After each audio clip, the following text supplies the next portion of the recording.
Iftikhar, making things easier for you so you don't have to search for basics when it comes to study abroad.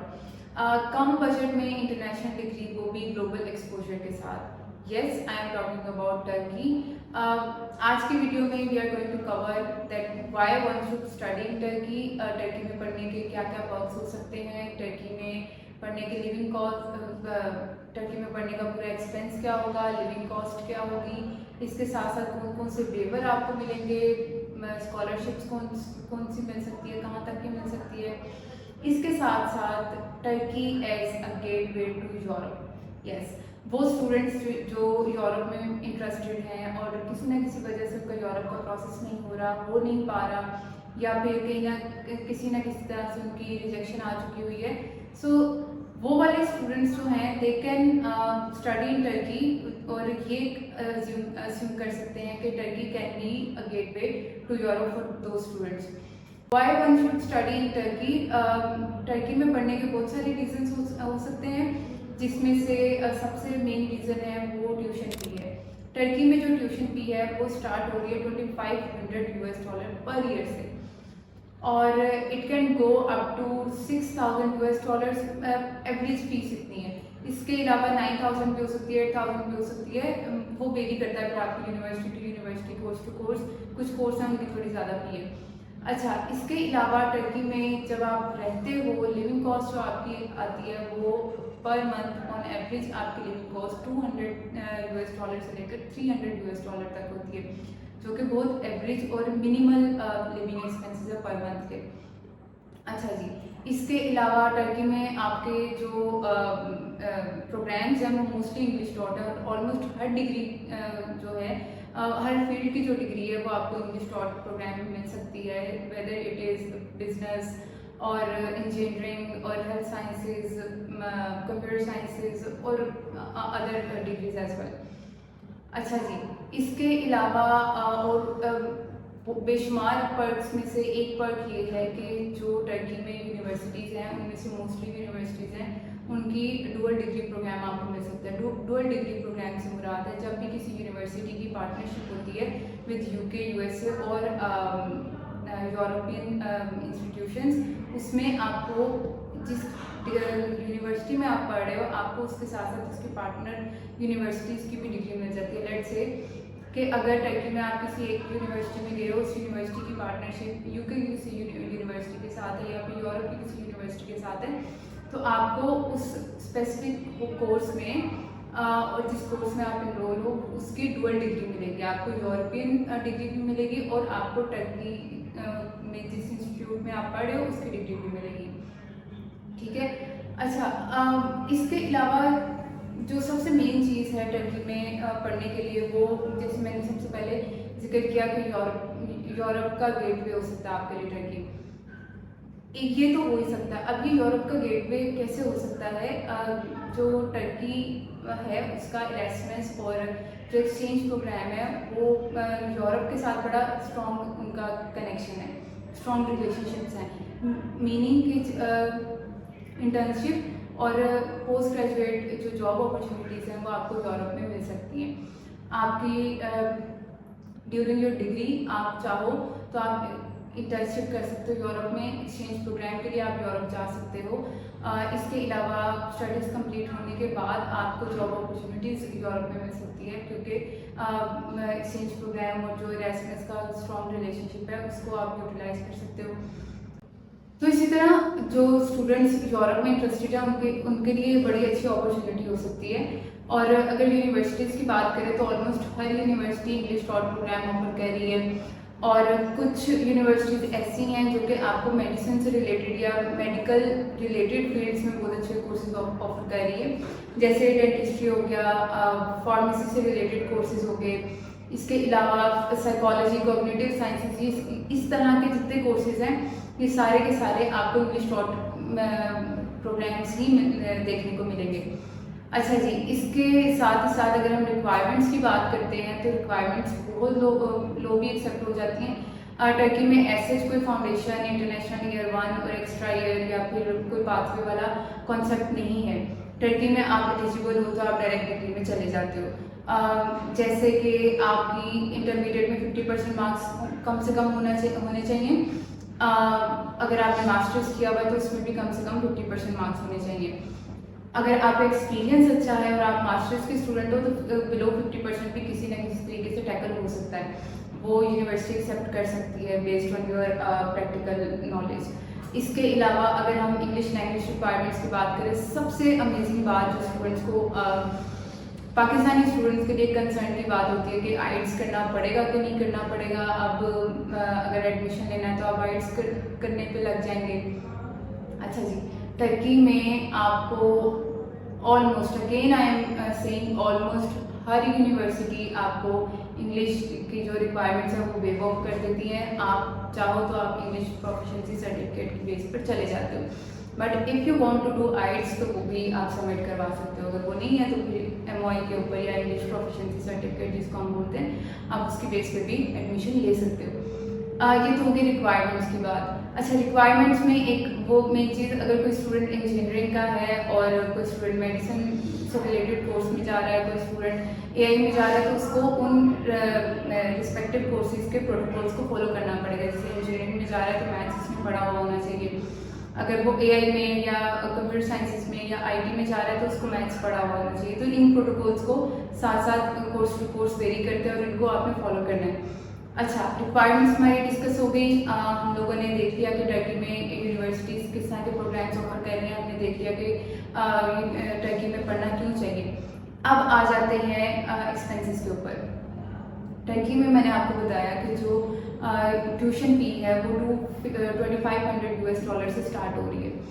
अब course to course fee vary करती है और university to university fee vary करती है। बहुत सारी universities ऐसी हैं जो इस्तांबुल में लोकेटेड है, उनकी फ़ीस जो बेसिक फ़ीस या एवरेज फ़ीस जिसको हम बोलेंगे वो 2500 से भी स्टार्ट हो रही है, और जो एवरेज फ़ीस है इट इज़ अराउंड 3500 और 4000 तक के करीब है। अगर स्टूडेंट मास्टर्स का है तो मास्टर्स के कुछ कोर्सेज की 5500 की फ़ीस है।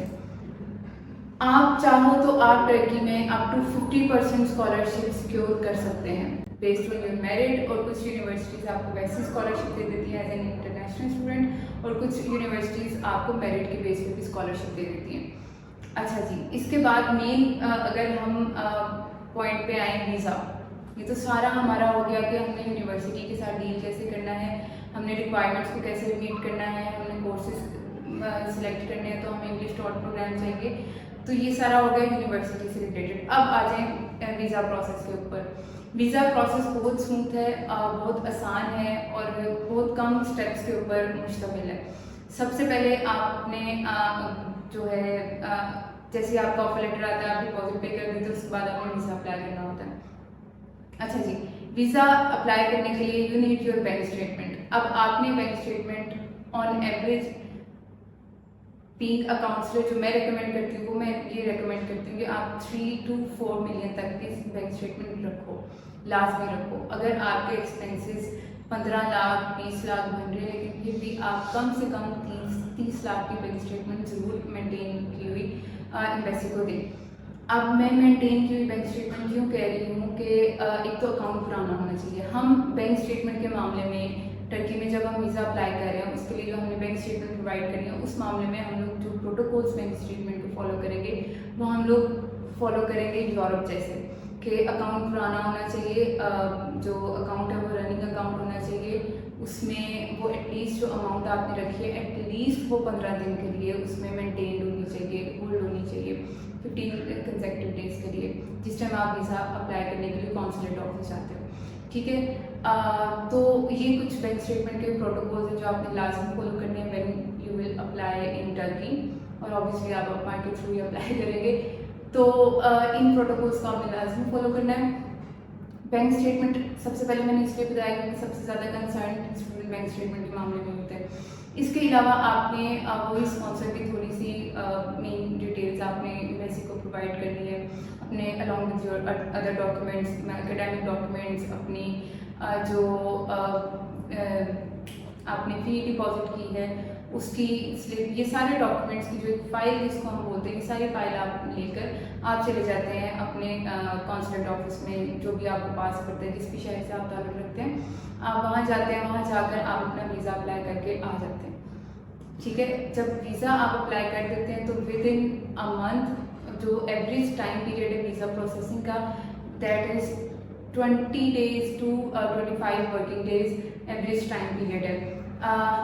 मैंने एक दो स्टूडेंट्स का 15 दिन के अंदर वीज़ा आते हुए भी देखा है, तो ये वेरी कर रहा होता है student to student, application to application. कुछ स्टूडेंट्स का मैंने 1 महीने के बाद भी रिस्पॉन्स आते हुए देखा है। ठीक है जी, तो ये कुछ वीज़ा के प्रोटोकॉल्स थे जो आपने फॉलो करने हैं, बैंक स्टेटमेंट के प्रोटोकॉल्स थे जो आपने फॉलो करने हैं। व्हाट लेफ्ट, मेरा ख्याल है हमने ऑलमोस्ट हर चीज़ टर्की से रिलेटेड यहाँ पे कवर कर ली है। अब जो मैं आप लोगों के लिए फाइनल थॉट करना चाहूँगी वो ये है कि अगर आपको लगता है कि टर्की में सबसे कम बजट है तो वहाँ जाने का कोई फ़ायदा नहीं है। क्यों नहीं है? टर्की में जाने का फ़ायदा है। आप अगर यूरोप में जाना चाहते हैं तो टर्की से बेटर आपके पास कोई ऑप्शन नहीं है। आप वहाँ जाएँ, कोई ऐसा प्रोग्राम चूज़ कर लें, कोई डुअल डिग्री प्रोग्राम हो, कोई ऐसी यूनिवर्सिटी चूज़ कर लें जिसकी स्ट्रॉन्ग नेटवर्किंग हो, स्ट्रॉन्ग पार्टनरशिप्स हो, जो कि आपको एक्सचेंज प्रोग्राम्स ऑफर करती हो।